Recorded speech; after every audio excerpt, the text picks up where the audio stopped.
penemuan ilmiah kesehatannya. Udara yang beredar semuanya rata-rata mengandung apa? Polusi, racun, bakteri, pokoknya hal yang tidak baik, betul nggak? Sudah terkontaminasi. Ketika udara dihirup lewat hidung, Allah sudah ciptakan hidung kita dengan berbagai macam kelebihannya. Ada filterisasi, ada kelembapan, ada penetralisir, kemudian ada pencucian udara masuk menjadi O2, yaitu oksigen. Dari oksigen ini dialirkan ya kan kepada sel, sehingga sel itu tadi Anda bilang di awal mitokondrianya aktif. Ya kan? Ketika aktif mitokondrianya, maka sel itu bergerak mengobati dirinya sendiri sesuai dengan fungsinya. Makanya orang kurang oksigen bagian kepala suka vertigo. Kan ada istilah gitu, tersumbat tuh sirkulasi darah di otaknya, itu kurang oksigen dalam sel darahnya.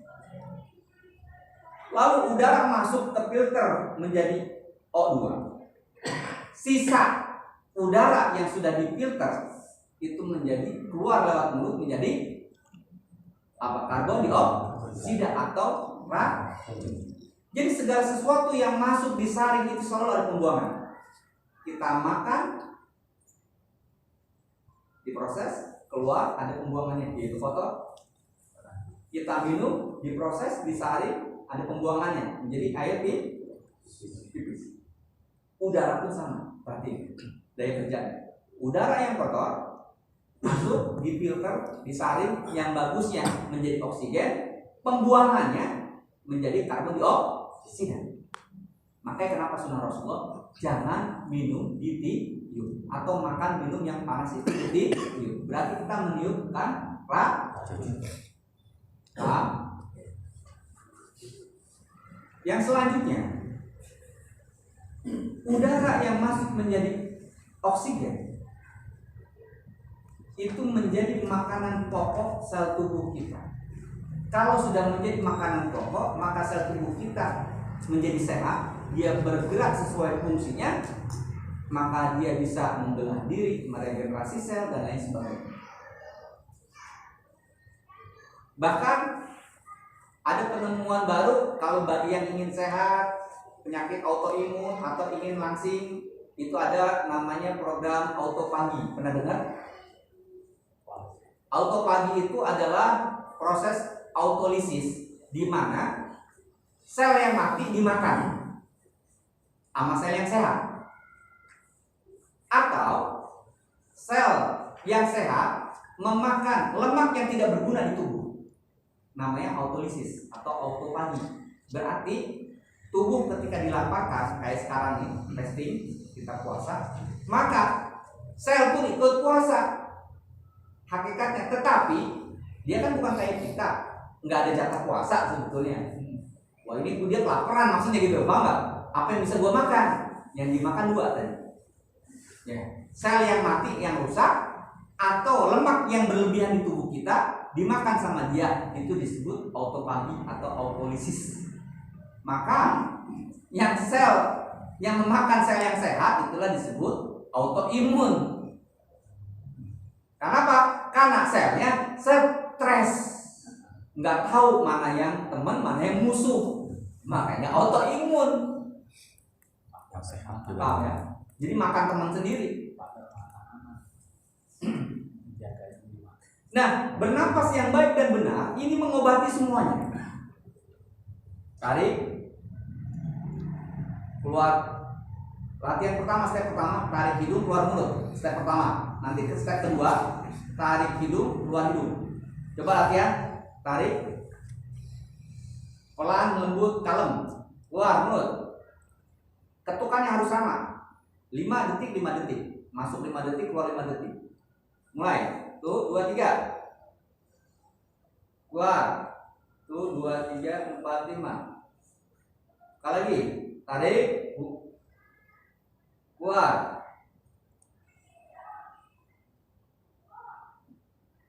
Lebih pelan lagi. Tarik 7 detik. Lebih pelan, lebih lembut. keluar 7 detik.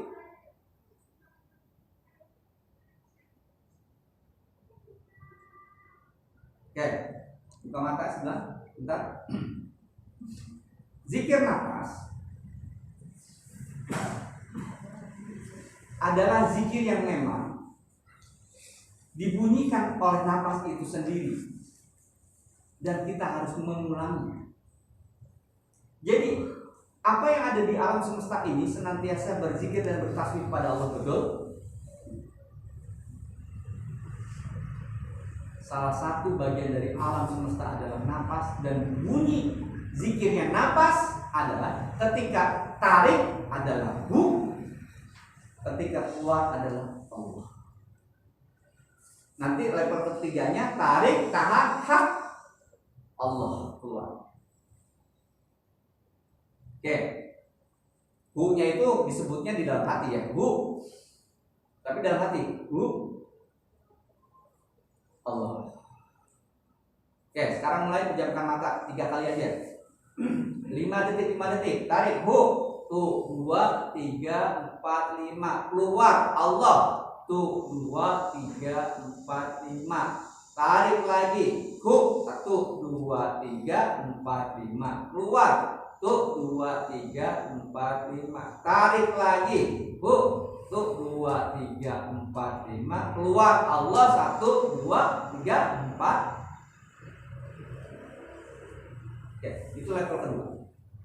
Level yang ketiga, tarik hu, ditahan hak, keluar Allah. Tapi setelah nanti latihan terbiasa, ketukannya sama. 7, tahan 7, keluar 7. 5, 5, 5. Baru nanti ada teknik pengobatannya 4, 5, 7. Ada yang 4, 7, 9. Ada tekniknya itu. Nanti yang penting dasarnya sama dulu ya. Tarik, hak, tahan di pihak, kalau ditahannya di pihak diafragma, ini untuk kesehatan untuk asma paru-paru. Kalau ditahannya di perut itu untuk tenaga dalam, meningkatkan energi dan membuka cakra. Kita butuhnya di sini aja dulu. Tarik, hak, di diafragma. Boleh zikir Allah, Allah, Allah, Allah 5 kali, baru keluarkan Allah. Tarik lagi, hak, Allah, Allah, Allah, Allah, Allah, keluar Allah.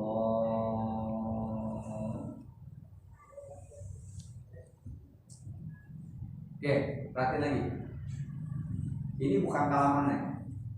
Kalam Habib Umar Al-Hafiz. Salah satunya kalam Imam Habib Asatiri, Habib Salim Asatiri. Kemudian kalam Habib Mahdi Assegaf yang di Bogor, Parung. Dia mengatakan, orang yang melakukan zikir nafas dengan istiqomah, nafasnya bisa membakar setan dan jin. Ini cakep banget, ngobatin orang. Yang kedua, jika antum melakukan zikir nafas, Allah, minimal Allah aja, maka berarti antum mengajak sel-sel dalam tubuh antum berzikir menyebut Allah. Berarti pahalanya bukan hanya miliaran, tapi triliunan. Kata Imam Al-Ghazali, barang siapa melakukan zikir nafas, zikir sambil ditahan nafas, kata Imam Al-Ghazali, maka itu bisa menghancurkan sifat tabiat buruk di dalam jiwanya. Kata Surya Dila,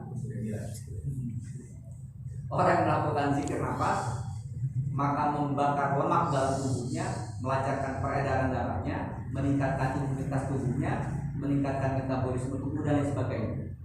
Dan perhatikan, kita tahu bahwa pembakaran lemak, pembuangan lemak rata-rata taunya apa? Dari keringat keluarnya. Betul. Ternyata penemuan terbaru, napas yang benar seperti tadi itu dapat membakar lemak 85% dari seluruh lemak yang harus dikeluarkan. Jadi bukan buang air kecil, buang air besar, bukan air keringat, itu hanya 15%. 85%-nya lewat tadi bareng dengan karbon dioksida. Makanya ini bagus banget terapi langsing.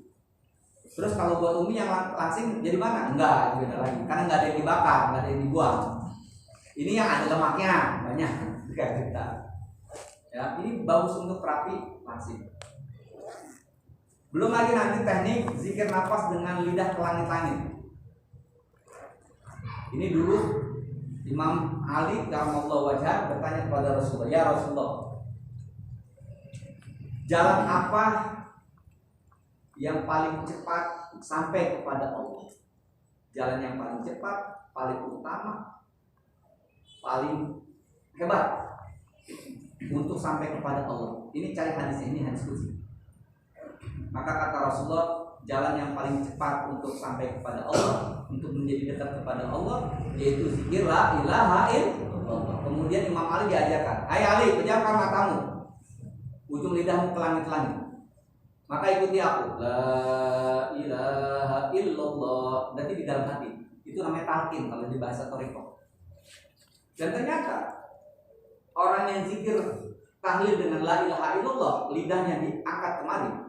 Itu kalau secara ilmu energi, ya kan, atau prana atau reiki, masya Allah, membuka energi alam semesta itu, membuka kundalini dengan begitu saja. Tapi kita nggak mengenal itu ya. Itu dalam bahasa itu. Iya bisa. Terus dan ternyata kenapa kita harus banyak zikir la ilaha illallah dengan lidah ini? Yang pertama, secara zahir lidah ini banyak mencelakakan manusia. Maka harus sering-sering didiamkan dan di apa? Bahasanya dikasih sebuah terapi zikir la ilaha illallah. Satu. Yang kedua, orang ketika sakaratul maut kalau nggak bisa menyebut la ilaha illallah, nyebut Allah. Kalau nggak bisa nyebut Allah karena berat, maka pakai isyarat saja. Lidahnya cukup ke atas, berarti itu isyarat la ilaha illallah, maka husnul khotimah. Makanya orang-orang tua dulu itu ngajarin zikir tadi, zikir nafas. Oke, karena udah setengah 6, ada pertanyaan boleh sampai 10 menit. Inti gini, latihan di rumah kalau pengen sehat, kalau tidur ini di lakban, plester, napas masuk dan keluar itu head dulu. Itu bisa ngilangin ngorok, bau mulut dan lain sebagainya. Jadi udara yang masuk ke mulut berarti dari penyaringan kan, makanya suka bau mulut, jadi kuman-kuman, teroksidasi. Tahu nggak apel kalau dibelah dua? Pada kuning kan, pada hitam, itu teroksidasi. Racun, bakteri yang ada di udara nempel, teroksidasi. Sama, ketika kita menyebut udara lewat mulut, maka banyak kuman di mulut kita, jadi radang tenggorokan, jadi batuk, bau mulut, itu maksudnya. Makanya sering latihan kalau tidur mingkem, nggak bakal mati pokoknya. Dia otomatis dia nanti gentian ke napas, lubang hidung kiri, lubang hidung kanan, gentian udah otomatis latihan.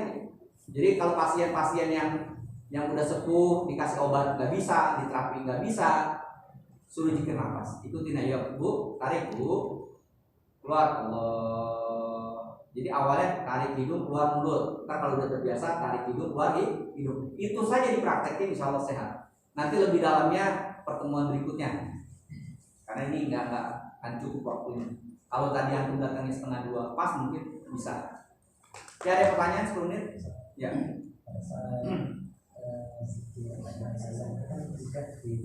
Tanya-tanya. Itu berarti kita La ilaha illallah dalam hati. Iya. Kalau ini kan nggak bisa kan? Iya, dalam hati. Itu maaf ya, kalau antum zikir napas dengan la ilaha illallah ini di langit-langit, ente jangan kaget. Itu salah satu pembuka pintu gerbang alam goib. Kita coba-coba di daerah itu ngerasain, masya Allah bisa tadi karena bilang tadi bisa pesan. Dan antum bisa ngalamin terbang. Oke, ini terus berasa ini bisa dipraktekin Bapak Ibu. Ibu Bapak kalau zikir lisan saja, contoh mau zikir tahlil la ilaha illallah atau Allah atau subhanallah, zikir lisan itu pikiran bisa kemana-mana nggak? Bisa. Allah sambil bikin lain. Tapi kalau zikir nafas, perhatiin, zikir nafas bu, tarik Allah. Itu kayak ada dinding, nggak bisa mikirin yang lain. Maka disitulah kalau antum bisa zikir nafas pada saat sholat, antum bisa khusus sholat. Coba praktekin sekarang, tarik bu, Allah. Kalimat bu sama tarikan nafasnya dinikmati, dihayati bu. Allah. tarik lagi, Allah. Berasa nggak kayak ada dinding? Itu nggak bisa antum mikir kiri kanan. Semakin lambat, semakin bagus. Semakin lambat, semakin tenang, semakin kalem, semakin bagus. Kalau antum ingin zikirnya get up itu untuk booster ketika antum sakit, lemah, letih, lesu, maka tarik nafas yang dalam, keluarnya lepas. Itu 7 kali langsung keringetan. Nanti hormon adrenalinnya naik, semangat lagi. Tarik.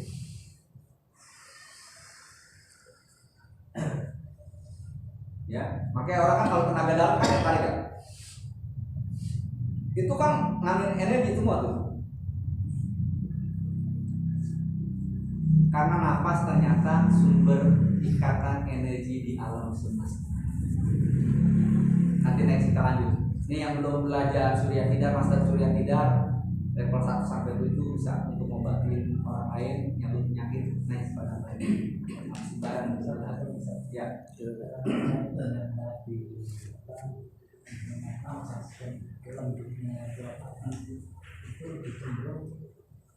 Masuk itu kalau masuk itu agak berat tekanannya, nggak bisa loh ya. Itu kan untuk latihan awal yang dasar bagi yang belum awam, yang awam. Tapi buat kita harus tarik dan keluar harus dari nafas. Yang benar, yang dianjurkan itu, yang dari hidung kan bisa lembut sering lembut. ya. Kalau mulut berat, kalau mulut lembut kayaknya agak. Ya. Bersyukurlah kita jadi orang Indonesia, orang Asia. Ya, pendek-pendek, pesek-pesek, umurnya panjang-panjang, hemat soalnya keluar nafas. Gimana Ustaz keluarga praktek ini yang apa namanya yang itu lidah? Nah, lidah, nih, zikir lidah gini. Posisi antum zikir itu harus tegak lurus. Jadi energi cakranya itu, ci-nya itu kebuka. Kalau begini nggak bisa, harus tegak lurus, tapi rileks. Tegak lurus, pejamkan mata, rileks, ya kan. Tarik tetap. Ini antum di langit-langit nih. Tarik keluar Allah. Ini lewat hidung tapi ininya cangkemnya diem, paham nggak? Tarik Allah, Allahnya lewat hidung. Kan ini tadi di langit-langit lidahnya. Ini tutup. Antum jangan kaget ya nanti kebuka gerbang lorong waktu. Nggak tahu ya Pak, masuk ke lorong waktu, masuknya apa? Ke rumah tetangga sebelah. Itu gimana sekarang? Sampai segitu. Ya, tetangga sebelah yang Ntar ilmunya, makanya antum latihannya harus ada kuncinya. Kalau takutnya ente ada di tahun 80 nggak balik lagi. kadang saya menarik energi di alam bisa. Nah, ya next waktunya. Itu boleh dilakukan kapan aja. Boleh kapanpun. Bisa. Kalau antum melakukannya sehari 10 menit aja pagi sore, itu sudah mencukupi olahraga lari 10 kilo. Sudah mencukupi. Ya. Oke, ada lagi cukup ya. Halo Ustaz, kan kalau zikir nafas itu sama dengan meditasi Ustaz ya, kamu bisa disamakan itu. Terus kedua dalam zikir nafas itu kan mendapatkan relaksasi gitu. Ya. Terus supaya menambah itu dengan penggambaran Ustaz. Wah saya lagi di Mekah nih, saya bayangin relax gitu. Nah di situ kan Ya, gerbang-gerbang itu udah kebuka tuh Ustaz. takutnya ente jiwa ente dibawa setan. Intinya ketika antum zikir Allah, ente fokusnya ke Allahnya. Jangan bayang-bayang, itu namanya antum nggak fokus. Paham? gitu. Terus untuk bicara meditasi, ya kan? Semua ilmu itu muaranya sebetulnya di Islam. Tapi yang mengorbitkan, yang menggaungkan itu ya rata-rata agama lain, semuanya dari kita. Nanti sejarah-sejarahnya ntar aneh bukan, datangnya dari mana? Itu ada, tiap nabi itu punya kelebihan masing-masing, punya mujizat masing-masing. Ya, nabi, rasul, para sahabat, para wali itu punya kekhususan masing-masing. Ada yang seperti Abdurrahman bin Auf, ada yang seperti Utsman, Ali dan lain sebagainya masing-masing. Nanti yang belum dibuka kitab dirinya itu nanti mudah-mudahan bisa dibuka kitab diri, kecondongan tabiatnya dan lain sebagainya, karakternya dan lain sebagainya, termasuk zikirnya yang pas, tijarahnya yang cocok apa itu nanti Terus kalau zikir itu lebih bagus di kamar atau di ruang terbuka. Coba Kalau zikir nafas yang bagus di ruang terbuka, kalau ada di alam, kalau nggak ada ya enggak. Intinya sejuk, nyaman aja. Karena kan kita harus menghirup udara, jangan sampai banyak polutan. terus ada lagi Ustaz, pada saat kemarin diajarin kan megang ini. Terus kalau misalkan Ya, itu nanti kalau yang mau latihan teknik untuk ngobatin. Ini ibu ya. Ini kan ada simbol-simbol organ tubuh kan. Jadi kalau antum melakukan megang ini misalkan, ini bagian kepala kan. Penyakit kepala kan ada di jempol. Pegang sini sambil zikir nafas. Allah misalkan. Ini ngobatin penyakit kepala. Begitupun organ tubuh yang ini. Apa yang sakitnya sambil sentuh tapi tidak ada. Di sini ada hormon imun kan, salah satu diginiin, meningkatkan imun, kemudian diginiin. Nah, untuk terapinya begini, ini di tempel dada, ambil sedikit nafas. Nanti yang belum ikut pelatihan nanti ada tekniknya lebih dalam lagi ya, karena waktu nggak cukup. Ini sementara, antum kan tahu nih yang para terapis, ini fungsinya organ apa kan, nyambungnya ke organ apa, ini pegang aja sakit kepala ini. Zikir nafas nanti bisa buat apa saja. Contoh, siapa teman antum Bu ini waktu itu latihan ya. Dia sakit seperti Parkinson begini. Itu hanya beberapa menit dialirkan energi zikir nafasnya ke bagian yang sakit, ketika dibuang dilepaskan penyakitnya.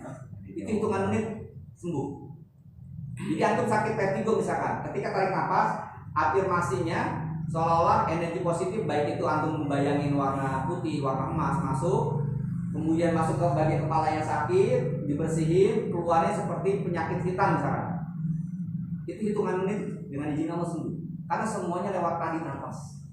Masuk oksigen, keluar racun, paham nggak sih? Itu boleh Ustaz?